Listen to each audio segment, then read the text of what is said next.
time, let me get started here, and I'll introduce you very quickly. For those of you who have not been here yet or who haven't been a part of the series yet, I have the pleasure of introducing the Reverend Dr. David Marshall, who is joining us from Bern, Switzerland. And I think he's been fighting a cold, so very fortunate that he's still sort of powering through. Give him a little extra patience this morning. But so glad that you're here to be with us again and to lead us in the next chapter of this series. Good. Great to be with you all. Greetings from a Swiss winter wonderland. I won't hold my laptop up to the window so you can see the beautiful snowy landscape here, but it's rather a wonderful world here at the moment. Very different climate from what you have there in Naples, Florida. A quick update about where we are and where we're going today and where we've been the last couple of weeks. Particularly if you missed the first week, the overall aim is to try and understand the diversity of types of Anglicanism, the different kinds of understanding of Christianity held within our Anglican tradition, and how those interact and how they tend to see each other. The ideal being that they work together in a mutually respectful and mutually enriching collaboration and sharing of insights and so on, particularly an evangelical and reformed or Protestant and Catholic sort of synthesis and living together. That hasn't always worked very harmoniously in the church, but that's the ideal. After the first week looking at that and the historical roots of that understanding of the Anglican Church, we looked last week at a couple of significant figures from the Anglo-Catholic tradition. This week we're looking at two figures, very different figures, almost polar opposites in the Church of England and Anglican spectrum.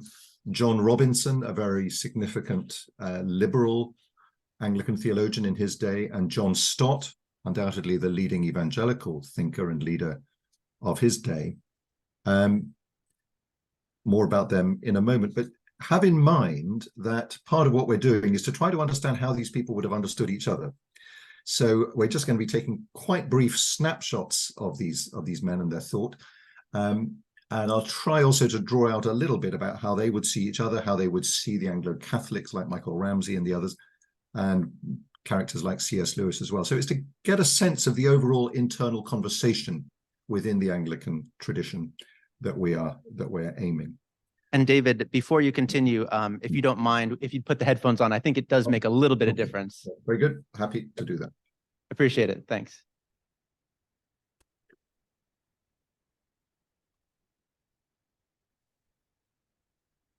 Good. I hope that helps a bit. So today we have two men, both John Robinson, John Stott, born around the same time, just about 100 years ago.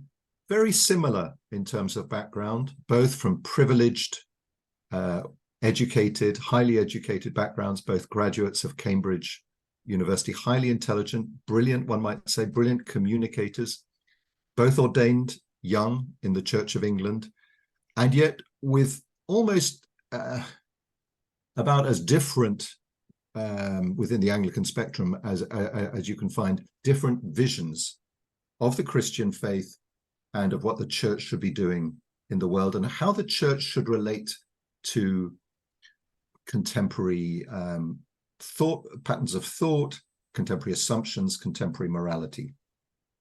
I hope I can very briefly bring out something of the distinctive character of each of them. You should again have a handout.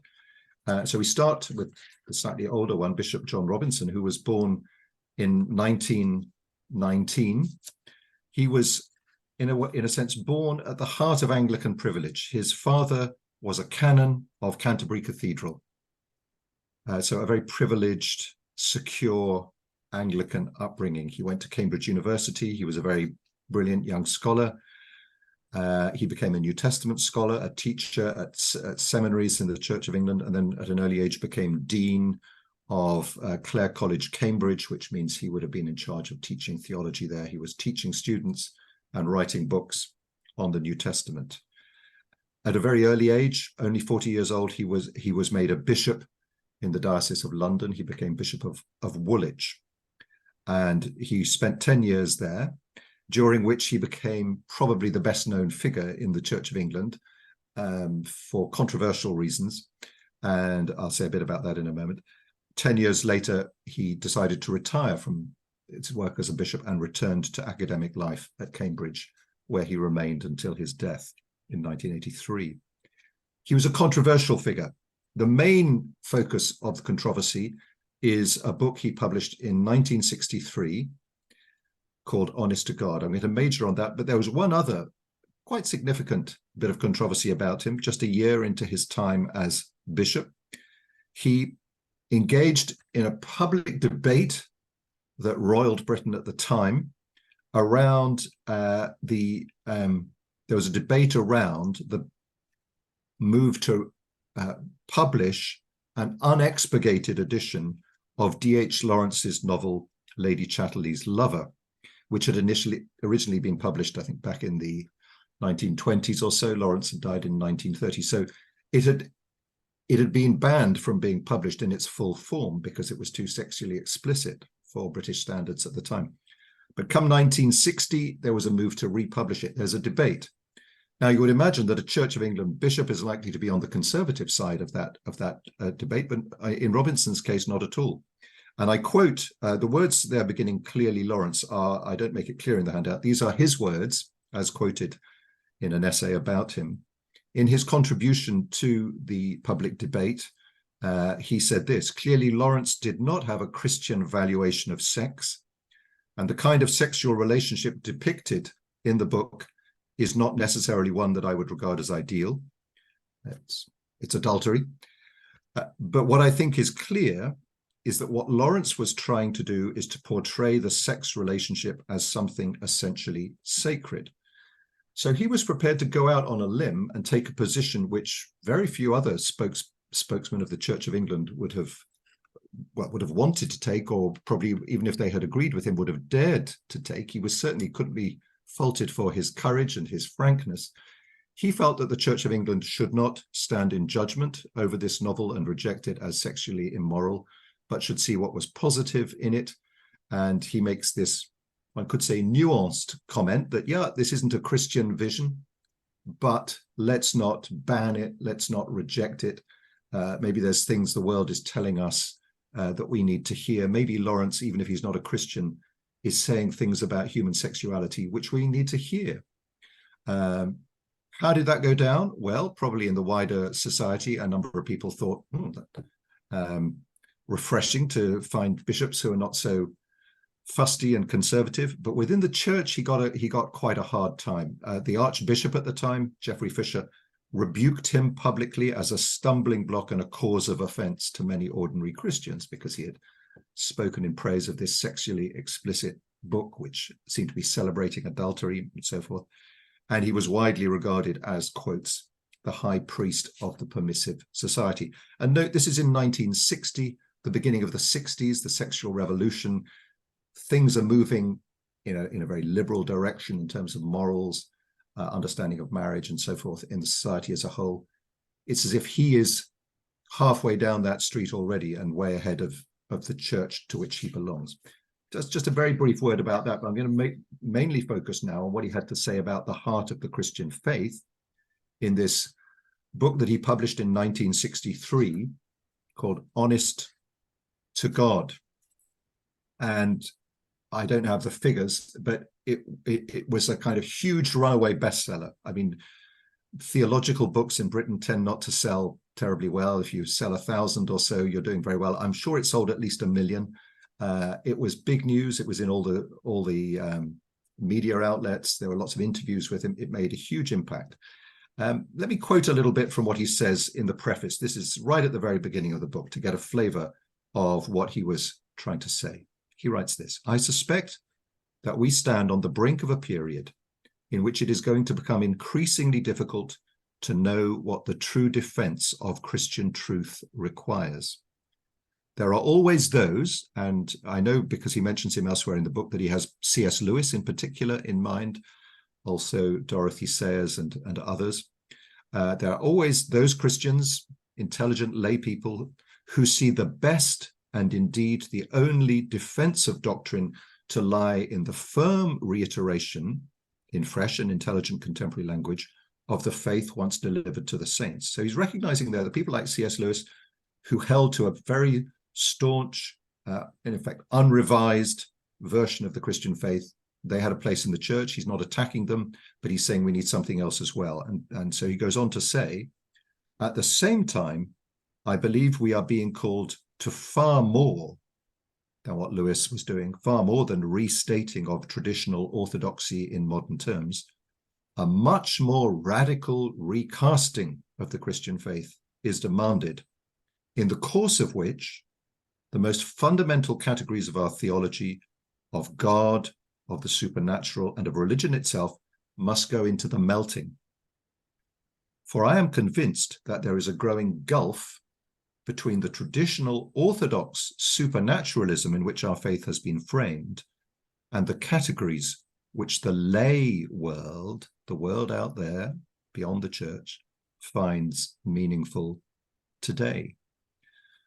So note there the emphasis on saying, let's listen to what the world is thinking. Let's listen to what the world is saying. We're not making sense to the world. And if we're not making sense to the world, we need to ask ourselves whether we need to radically revise what we're saying. So there's this acute sensitivity to the world and the presumption that if they're not getting our message, not believing it, probably the problem lies with us. Somebody like John Stott, we'll turn to later, has a quite different approach to that question of how do we communicate with the world. Very briefly on the influences, he mentions at the beginning of the book 3 German theologians who had a big impact on him. Worth just mentioning this to get a sense of what ideas he was drawing on. Paul Tillich, who actually ended up mainly in Chicago, wrote a number of influential books, and Robinson draws from him in particular this idea that God is not a projection out there, an other beyond the skies. No, rather we should understand God as the ground of our very being. The move there that Robinson finds particularly appealing and important is from the idea of God as high above our reality, far out there, to God as depth. And part of the resonance of that was because of the growing significance of depth psychology. So this was the kind of language that was very appealing.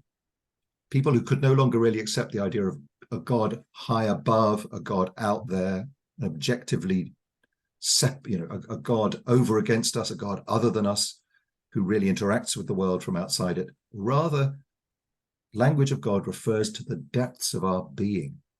That's one influence. Then again, Dietrich Bonhoeffer, very significant figure who, great hero of the faith because he was martyred for his opposition to Nazism, dying in the last weeks of the Second World War, wrote a number of very significant books.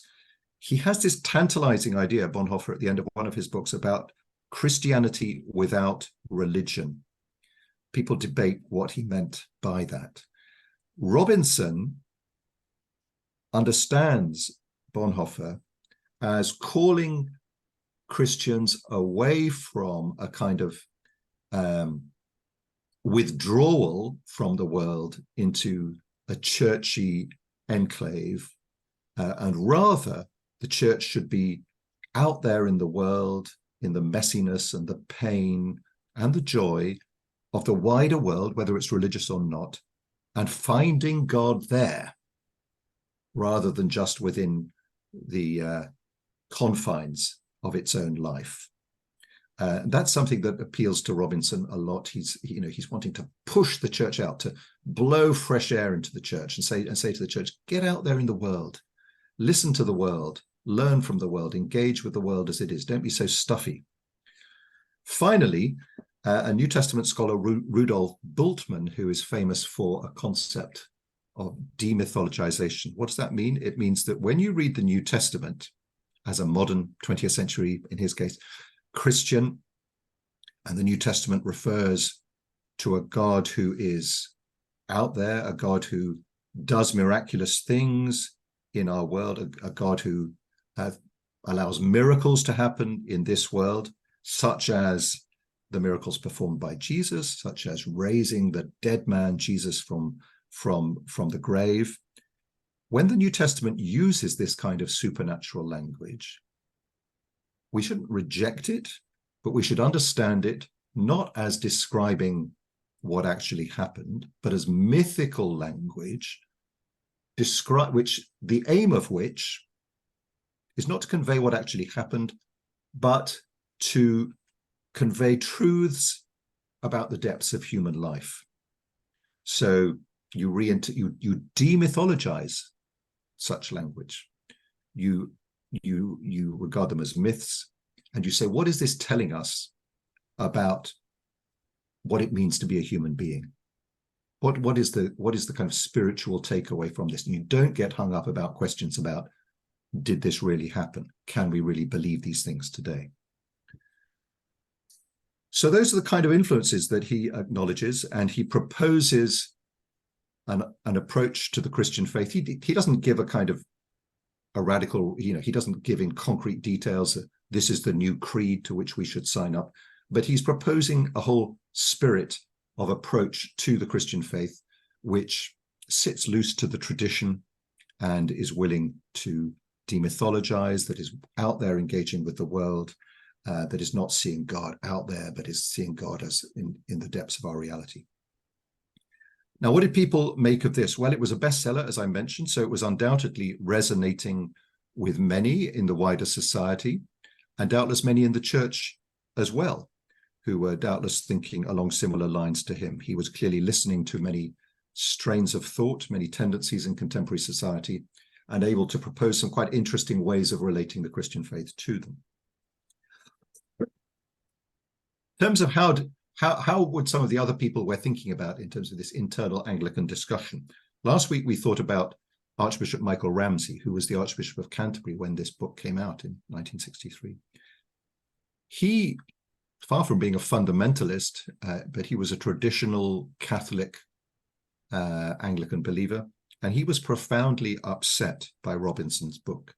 He was quite angry, and he attacked Robinson fairly vehemently and in fairly public terms.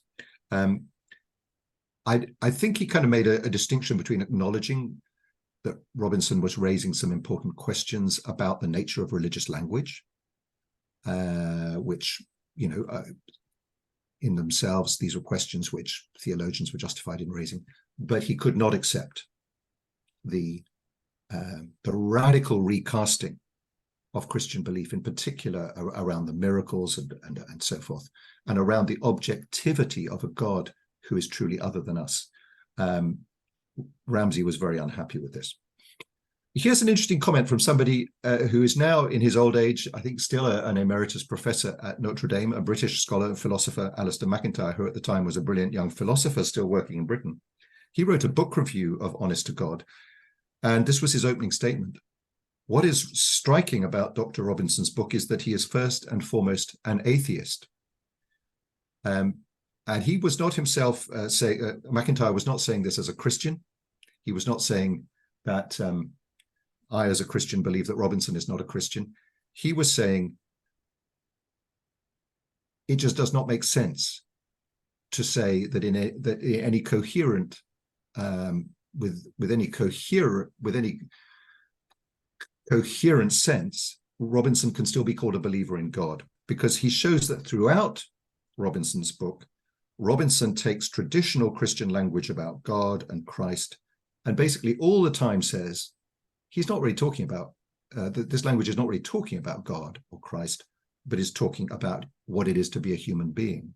So MacIntyre, as a philosopher analyzing the book, says essentially it dissolves the possibility of talking about a God who is anything other than a way of talking about the depths of our human being. In terms of trying to assess the legacy of John Robinson, he clearly had a big impact in his day. I think he was hoping that his arguments would make it easier for people who were finding the church out of touch with the times to engage with church with a sense of liberation and say, great, I can come to church now because I can be honest about what I believe about God and so forth and so on. But actually, 1963, that period was the beginning of a drastic decline in church membership in the Church of England, as in many other churches.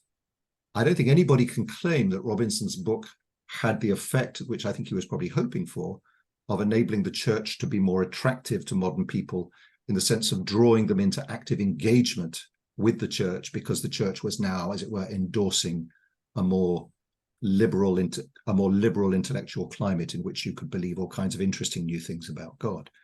On the contrary, it seems to have led, if anything, to a sense that, well, I no longer really need to go to church because even people like this bishop clearly believe that God is just as much to be found out there in the wider world, and he doesn't want us stuck in holy huddles in church.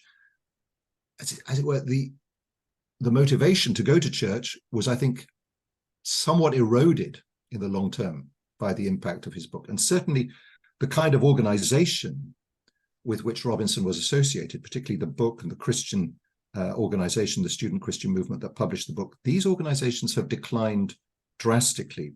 And I think what that reflects is that the particular arguments that Robinson developed in his book, such as demythologization and so forth, they have very few supporters today. They may have seemed exciting for a while, but those ideas do not really seem to have held long-term appeal. One doesn't find many theologians, many teachers in the church putting these ideas forward today. But I do think there is a kind of lasting legacy in, if you like, the style of engagement with the wider world, which Robinson represented. A kind of let the world set the agenda viewpoint, a radical openness to revising understanding of Christian faith and practice in the light of what the world is thinking and feeling. That remains a powerful impulse. It tends to cluster around new issues at different times. It tends to reinvent itself. But as I said in the first lecture, the liberal tradition in the Church of England, of which he is perhaps the most famous 20th century representative, is one which is a permanent ethos, really. It's a permanent style of being Christian, which allows the questions of the world to set the agenda to a large extent in the church, and wants the church to be up to date with and intelligible to the wider society. So there's a sense in which his influence has both declined, and yet the kind of Anglicanism that he represents continues to have a presence, even if his work is now not particularly widely read. I'm going to turn now to our second thinker. So if you have any thoughts, comments, or questions about John Robinson, make a mental note. We can come back to them in a bit. But my second figure, a contemporary of his, John Stott, is almost the kind of polar opposite in terms of where he stands in the church. Similar social background, came from a very privileged family, went to a private school, went to Cambridge University. He's an evangelical because, like a lot of other evangelical church leaders, he had a decisive conversion experience early in his life. When he was at school, he has an almost, if you're familiar with this world, you'll see it in quite classic terms. He heard a talk in which the speaker, addressing a group of Christian students, challenged them with the message of Revelation 3:20, where Christ says, "I stand at the door and knock. If anyone hears my voice and opens the door, I will come in." And he was challenged to commit his life to Christ, to let Christ into his life. And he gives that testimony in some of his writing, the classic evangelical beginning of a conscious step of commitment to Christ. He then goes on, after brilliant success as a student, to ordination training. And then he had a very distinguished lifelong association in his ministry with a Church of England church, decisively in the evangelical tradition, right at the heart of London, just off Oxford Street, called All Souls Langham Place in central London. So a place where he was in contact with a lot of influential people in the media and politics and so on. And he built up a very large congregation and had a wide impact. His theological position, I don't say much about this in the handout, but just very briefly, his theological position is very different from Robinson's, whereas Robinson is tending to say how do we reinterpret the Bible in light of the challenges that the modern world throws at us? It's as if Stott is almost working in the other direction. He's taking much more for granted the authority of the Bible and saying, what does the authority of the Bible have to say to our world today? For Stott, as an evangelical, the authority of the Bible is paramount, the authority of the Bible, rather than, as it would be for Anglo-Catholics, the authority of the church or of Christian tradition, or of liberals, of human reason and human experience. He emphasizes the Bible. Remember that threefold cord that we talked about in the first week, that some theorists of Anglicanism point to, that Anglicanism depends on the co-presence, the interweaving of scripture, tradition, and reason. Well, Stott says that's all very well, but scripture is by far the most important of those strands, and tradition and reason must play their important role in subservience to the voice of Christ, the authority of Christ coming to us through the scripture. He would have been, I haven't got a quotation from him here on John Robinson, but he would have been very opposed to the kind of vision that Robinson sets forward, and would have felt that he was, as it were, draining the Christian faith of its core content by the kind of proposition, the kind of proposal he was making for its radical reinterpretation. His influence gradually spread, and he always had this important preaching ministry in the heart of London, but he was also much in demand leading evangelistic missions among students in universities and speaking at evangelical conventions. I mean, significantly, here is a man who has certainly one foot firmly in the Church of England, but another foot is, as it were, planted outside the Church of England within the wider evangelical movement, as it could be found among, for example, Presbyterians and Baptists and free evangelicals of all kinds. And I think an interesting question about him is, where did his ultimate loyalty lie? Was he fundamentally an evangelical or an Anglican? I think in reality, he was, he would have said, well, if I have to answer that question, I'm evangelical. But it was a difficult question that he had to negotiate. I'll come back to that point in a moment. He becomes a very important international figure, an important international evangelical leader. There was a movement that developed in the mid-20th century called the Lausanne Movement and the Evangelical Fellowship in the Anglican Communion. And he was probably alongside Billy Graham, or rather different. Billy Graham was not a scholar in the same way as Stott was, but in a slightly complementary sort of styles. Stott is more the scholar, Graham the more popular preacher. They were probably the two giants of that world. He saw himself always as primarily a teacher of the Bible and preacher of the gospel, seeking to convert people to the Christian faith. But he has this significant leadership role within evangelicalism, within the Church of England, and more widely. And here's a very important thing about him, which we'll also pick up from the video, I hope we'll have time for. A very important change of mind happens in Stott. From what I've said earlier, you might think he's somebody of unyielding, almost authoritarian rigidity in his commitment to a certain understanding of the Christian faith.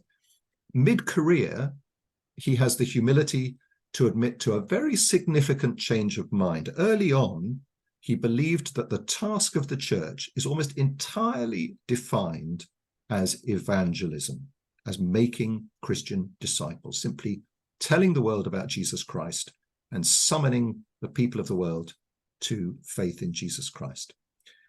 He believed that it was a mistake for the church to be drawn away from that primary commitment to social action, which he felt was a distraction from the church's primary task.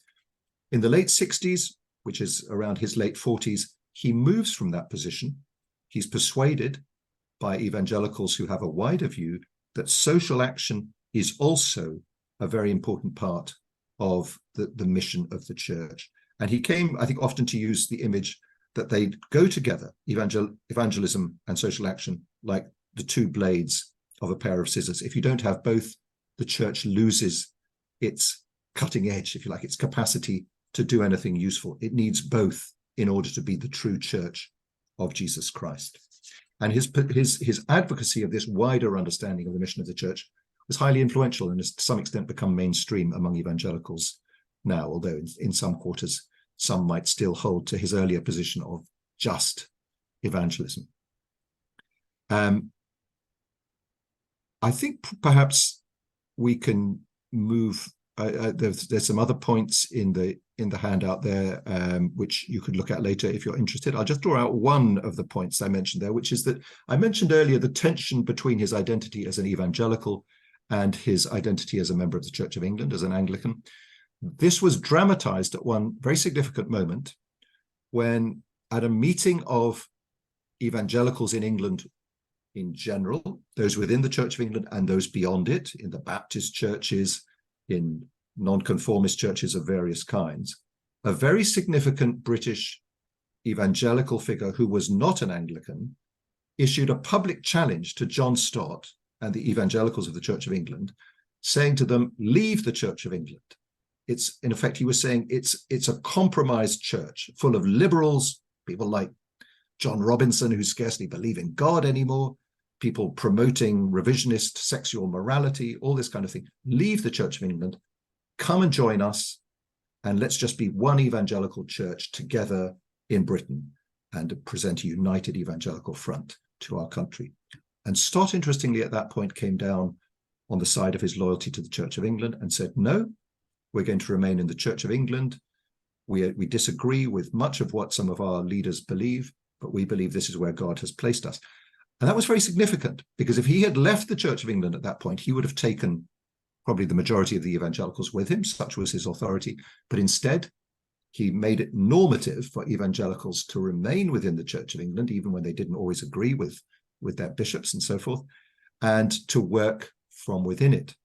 And that was highly influential step that he took, because it's meant that the evangelical presence in the Church of England has remained robust and really has grown and grown in the years since.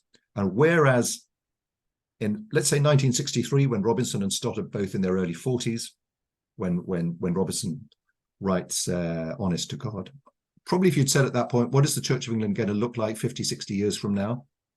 Will it be mainly liberals like John Robinson or evangelicals like John Stott? You would probably have thought, well, it's all going to be about John Robinson, because look at how excited the world gets about his provocative book. That's where things are tending. Well, his book may have made a big splash at the time, but nobody's really reading it very much nowadays. It's an influential book to understand in the terms of the history of Anglicanism, but the kind of churches that promote that kind of theology do not tend to have a lot of young people attending them. Whereas the sort of evangelical churches in the Anglican Church, which Stott promoted, which he led himself, which are influenced by his kind of theology, tend to be full. So Robinson was much better known in the public space and media, big splash. Stott, as it were, quietly working behind the scenes, just growing the evangelical church, developing evangelical organizations. His legacy has been really very, very significant. I've left you there with a quotation from Archbishop Rowan Williams about Stott, which I won't read out, about his significance. There's a vast amount about him online, interviews and so on. I couldn't find any one little single quotation that encapsulated what he said. I'll leave it to Nicholas to decide now. Nicholas, if you feel we have time to watch, it's about 4 minutes. It's a video clip which summarizes, firstly, Stott's early advocacy of evangelism only, and then his transition to saying evangelism and social action, which I think is an important part of the Anglican story to understand. Do we have time for that? Yes, I think so. So Okay, you said right. the first, how long? Well, I think it's on about 4 minutes, 30 seconds that we get to. That's all we hear. Just give me a little sign when you think it's about time, and I'll stop it. Sure, because I can't actually hear it myself. Yeah. Oh, okay. Yeah. That makes it difficult, doesn't it? No, but I'll see when it gets to 4:30. Okay. I can see it. I just can't hear it. Now, why can't I hit the play button? Is that going to start? Oh boy. Need someone who's a little bit better. Here we go. Hopefully we get an advertisement first.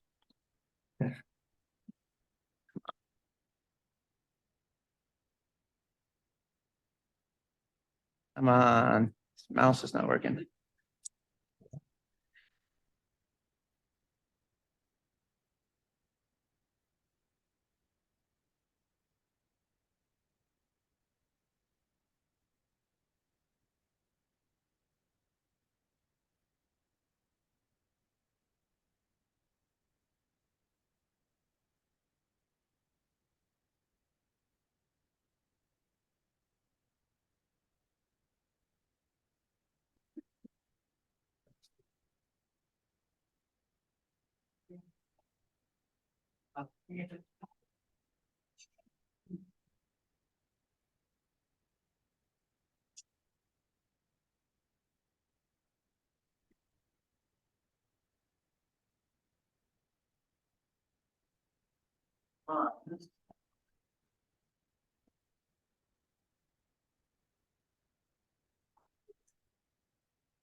First World Congress applications.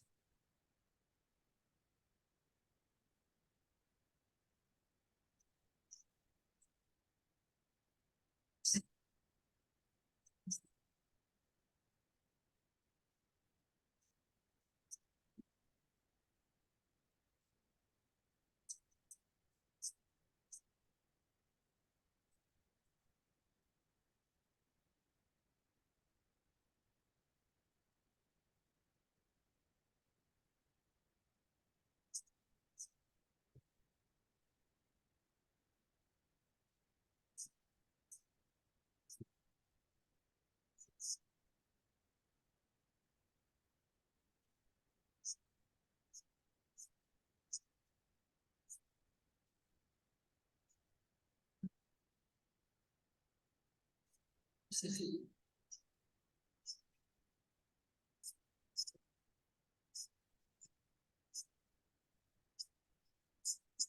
what's again. According to this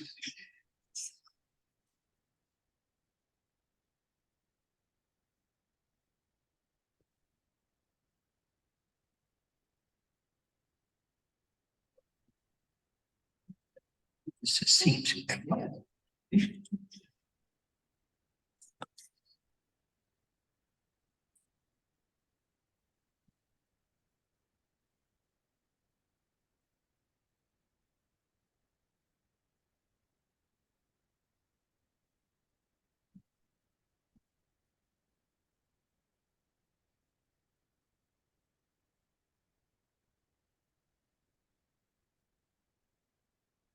eight years later, examined initially.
I think that's probably given us the main gist of it, Nicholas. I think we could leave it there if you like to Okay, pass that. hold on a second, if I can get there.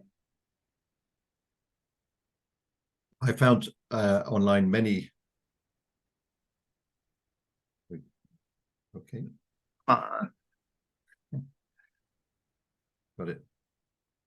Good. Yeah, I found online many long sermons and talks and lectures by John Stott, but I couldn't find any short clips by him. So I'm afraid we didn't get to hear him speaking himself in his very distinctive, very slightly aristocratic English way.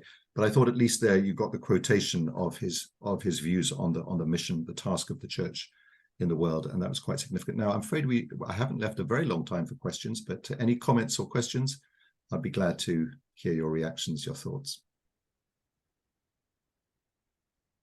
Any questions or comments or on either of those figures?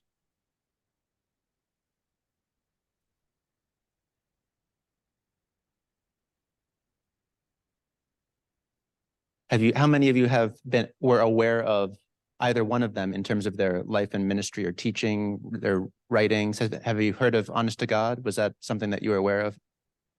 Yeah.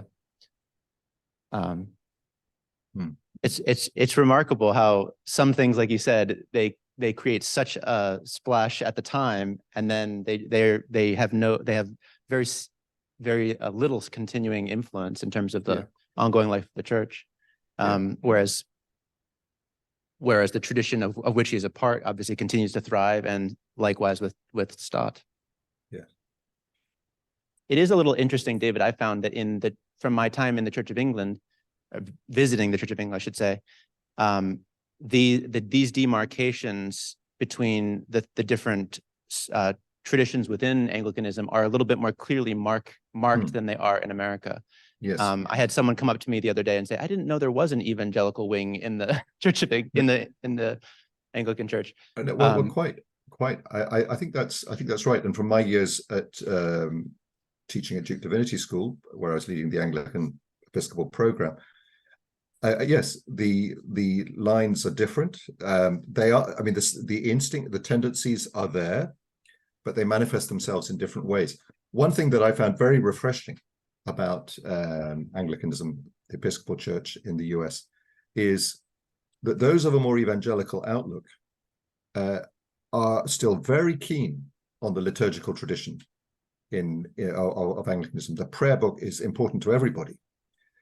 Evangelicals in the Church of England are almost entirely negative about, well, I say negative, they play down liturgy. They tend just to want to kind of make it impromptu, informal, spontaneous prayer.